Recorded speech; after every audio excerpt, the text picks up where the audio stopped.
अरे यांच्या बापाला थंड होत नाही. हा. यांच्या बापाचा बाप आला ना, दबू देत नाहीत मॅटर आम्ही. यांना मोठे पण वाटतं हे कोण आहेत नेमके, की त्यांना आरोपींना भाकरी खाऊ घालावं वाटतं, आरोपीला सांभाळावं वाटतं, त्यांना आयुष्य आरामाचं जीवन द्यावं वाटतं.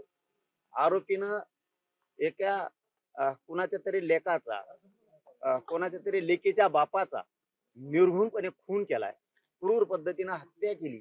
त्यांना तुम्ही सांभाळताय. त्यामुळे सरकारनं त्यांना सुद्धा पाठीमागं ठेवलं नाही पाहिजे. कारण हे सगळीचे सगळं रॅकेट आहे प्रचंड मोठं.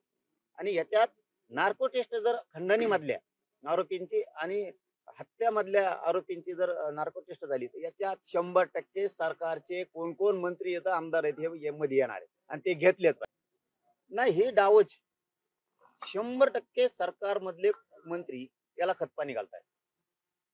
कारण हे इतके दिवस लपून राहत आहेत.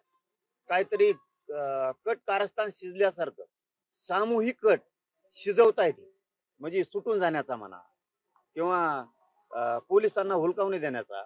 आणि याच्या पाठीमागे सरकारमधला मंत्री, काही आमदार असायला पाहिजेत, जेणेकरून हे यांना शिकवते, तू असा पळ, तू तसा लपून बस, मग इतक्या दिवसांना अटक हो आणि पुण्यातच हो. म्हणजे तुम्हाला पुण्याचं नाव बदनाम करायचं का? बीडचं तर केलं तुम्ही, पण आता पुण्याचं जिल्ह्याचं सुद्धा नाव तुम्हाला खराब करून टाकायचं. हीच काहीतरी याच्या पाठीमागची त्यांची भूमिका आहे आणि हे आरोपींना शिकवत आहे. 100% हे खरं आहे.